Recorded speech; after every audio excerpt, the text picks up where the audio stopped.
Hello everyone, welcome to Aviator News. Myself Nurmin. Our today's headline is the International Air Transport Association has developed industry standards that will bring the aim of having air travelers arrive at airports ready to fly one step closer to reality.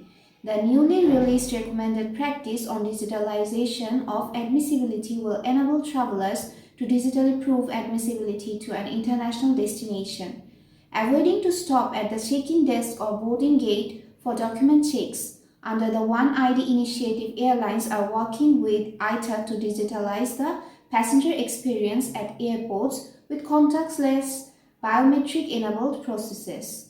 Programs are already in use in various airports, enabling travelers to move through airport processes, such as boarding without producing paper documentation because their boarding pass is linked to a biometric identifier.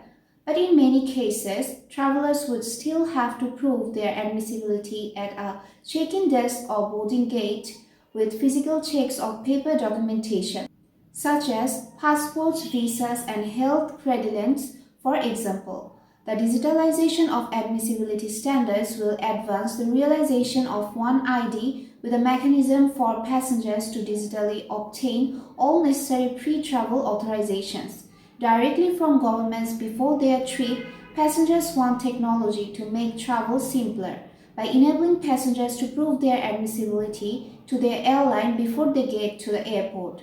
We are taking a major step forward, says ITA's Senior Vice President for Operations, Safety and Security, Nick Karin. The recent ITA Global Passenger Survey found that 83% of travelers are willing to share immigration information for expeditious processing. That is why we are confident this will be a popular opinion for travelers when it is implemented. Moving to our next headline, Aviation Climate Task Force will fund decarbonization projects. According to Chief Tom Light, ACT aims to build a global innovation network distributing grants to fund R&D work that might not otherwise attract venture capital funding, as well as a forum for industry collaboration to scale adoption for emissions reduction technology.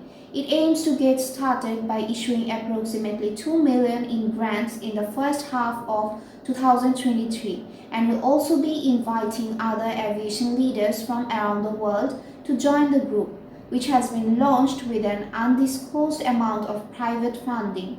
The challenge right now is that if you want things like green hydrogen and power to liquid synthetic fuels to be ready for use on a wide scale by 2030, then we need to acknowledge that many of these projects are not yet ready for private investment, and we must help get this ready in the next 3 to 5 years.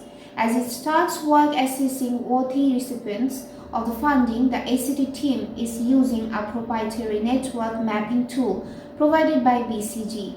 Daniel Master said, as we try to expand the pipeline, ideas will have a different risk tolerance than corporate R&D teams.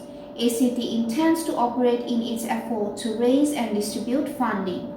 From this base in the San Francisco Bay Area, Light is looking to connect with well-funded Silicon Valley charitable foundations that he says are looking for new ways to invest in work focused on addressing the climate change crisis.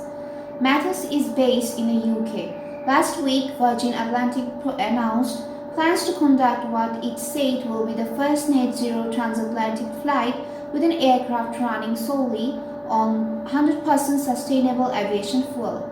The flight will use one of the carrier's Boeing 787 wide bodies powered by Rolls-Royce that trained 1,000 engines and will operate from London Heathrow Airport to New York John F. Kennedy Airport sometime before the end of 2023. The project will receive up to $1 million in financial support from the UK's Department for Transport. That's all from today's news. Thank you.